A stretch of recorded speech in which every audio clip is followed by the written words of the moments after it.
Agricola is the latest community to welcome His Excellency Dr. Mohammed Irfan Ali's Youth Development Initiative aimed at improving sport facilities and developing youths across the country. Minister of Culture, Youth and Sport, the Honorable Charles Ramson Jr., walked through the community on Saturday, greeting residents and offering words of encouragement to the young people.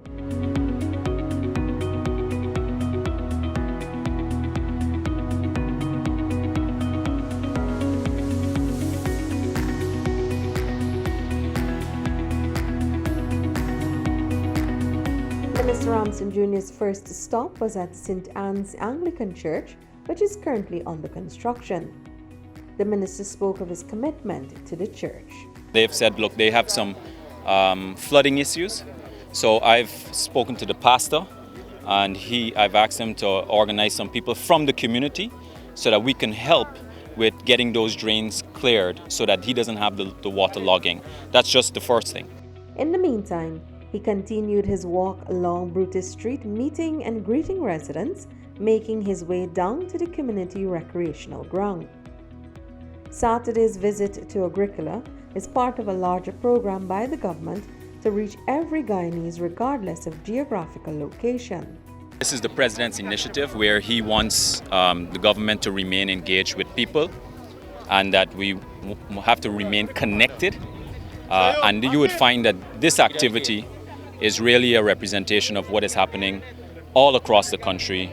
And even today, you would have ministers and government activities rolling out throughout the country.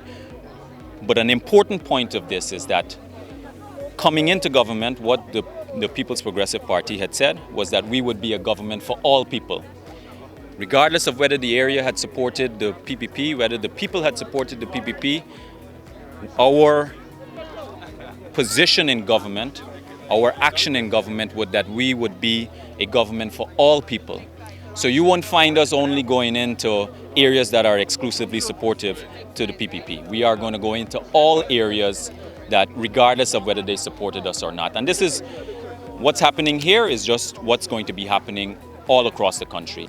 In keeping with its program and government's quest to develop local talent, Minister Ramson Jr. also distributed a number of sport gears to clubs in the community. They're going to be using these gears to advance their skills, to advance their health and their well-being, maybe even have a career out of it, because you know we've got a comprehensive plan to try to advance talent in the country as it relates to sport and generally. The reason why we are here in the first place is because this community was neglected when they asked for sports gears during the 2015 to the 2020 period. The community leaders had said to me that they had asked for sports gears from the previous government, and they said no.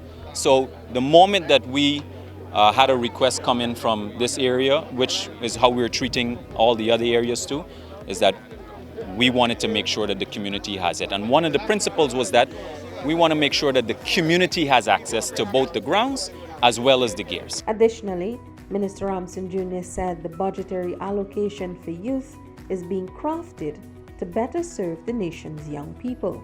Our youth budget is now being redesigned. I'm personally looking at it. The cabinet is looking at it.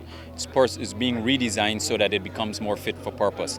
We're spending a lot of money already, but it's not meeting the needs of young people in the modern world. The modern world is totally different from the 1970s and the 1980s. The old and archaic way of the way in which people are learning, that's changed. So we want to make sure that the program that we have is redesigned and reprogrammed so that it fits the needs of young people for the modern world. In terms of upgrades for sporting facilities, the minister noted that plans are in store for Agricola's Evan Phillips Park. When you look at the ground, it needs some help. Part of our ministry's budget has got a ground enhancement capability. The president has taken on a particular initiative that is about ground enhancement too, so that communities can get served. This is going to be one of them. To determine at this point whether it's going to be between now and the next 3 months, I can't say exactly because it has to go through a process. and there is a limit on how much we would be able to spend, but it's something that we definitely could look at. The park, located at Shirley Field, Ridley, and Brutus Street, has been around since the 1980s.